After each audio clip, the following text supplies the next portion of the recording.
What's up, Capoeira Nation? Welcome back to the Capoeira Experience podcast. Thank you so much for coming, for coming back, and thank you so much for listening to these quick episodes of the Capoeira Experience podcast. Because it's me pretty much helping my brain unload all these words, and then I really hope from the deepest part of my heart that I'm motivating whoever is listening to this and giving a little bit of motivation, especially at the beginning of the week. Okay, so there's something really quick I want to ask you. Okay, and I'm gonna give you 1 second to answer, and then you have to be quick. Okay, quick answer.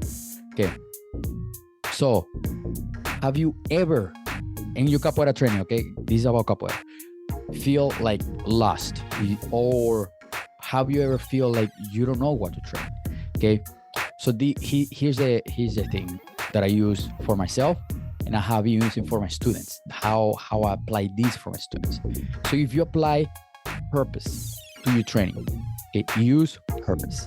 So the purpose I mean by, okay, this week my trainings, I'm going to focus on florejos. Okay, what florejos now?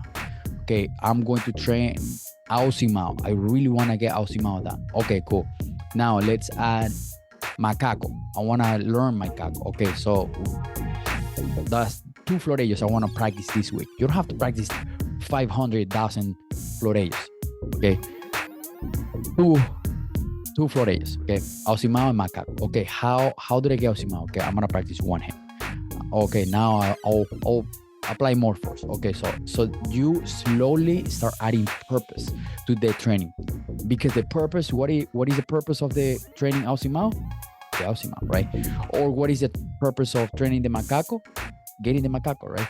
And then eventually you start adding combos. Okay, now where I can get the Macaco from in my capoeira game, and then now start adding the Macaco to the Hada, and then that way the more you apply this inside your capoeira game, the easier it's going to be for you to do the Macaco in the capoeira game.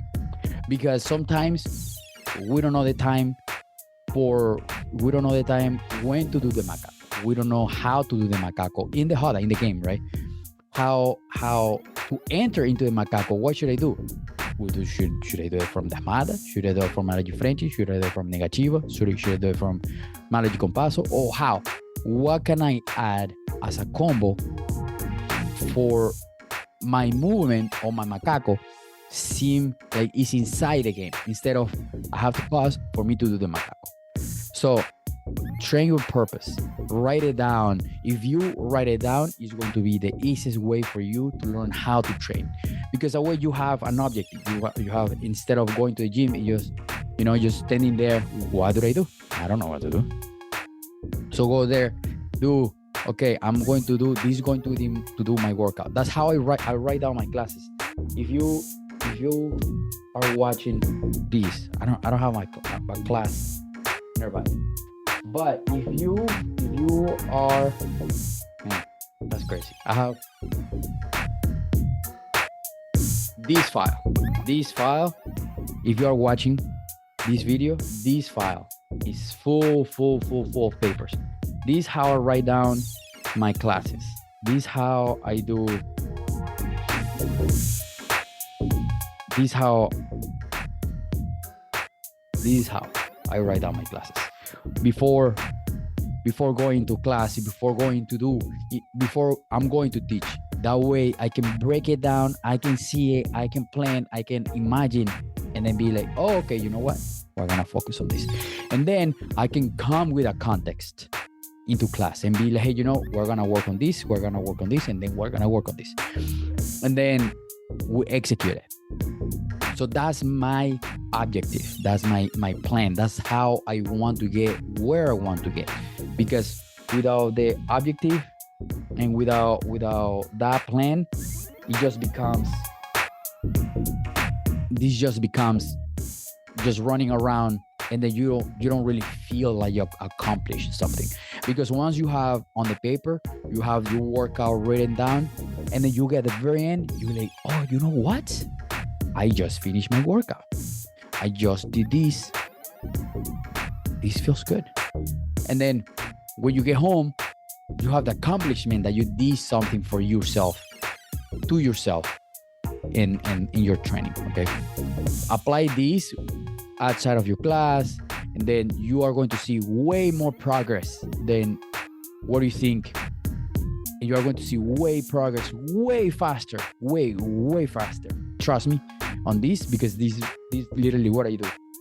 I plan I train, and I do it. I use the purpose of the objective. Okay, I have a purpose. I have a line. I have a target where I'm going. That's my purpose. My purpose is going where I'm going, what guides me. Okay, so use purpose on your training, and I promise you, your capoeira is going to get beautiful. Okay, so let me know what you think. What kind of purpose? How you do it? Don't forget to subscribe to the YouTube channel. Don't forget to subscribe to this podcast, because this podcast is for the capoeiristas. Hopefully you get inspirations, you get ideas, you get motivation on all the information that you have here. How to teach classes, how to take care of your business, how to apply business, and many things, trainings, many things. So go check it out, and I promise you, you are going to get a lot of information there, okay? For free. Okay. Thank you so much. Peace. Hey, thank you so much for listening. Thank you so much for being part of this episode one more time. And thank you so much for being part of the capoeira community. I'm very happy you made it all the way to the end. Now, make sure you listen to the next episode next week, or the following week, or the previous episodes. And don't forget to subscribe to our YouTube channel. And don't forget to follow us on Instagram. And don't forget to reach out so we can have you on the podcast. Okay. Thank you so much for being part of this amazing journey in the capoeira community. And I really hope to see you one time here in Indianapolis, or I'll see you in the hot next time. Okay.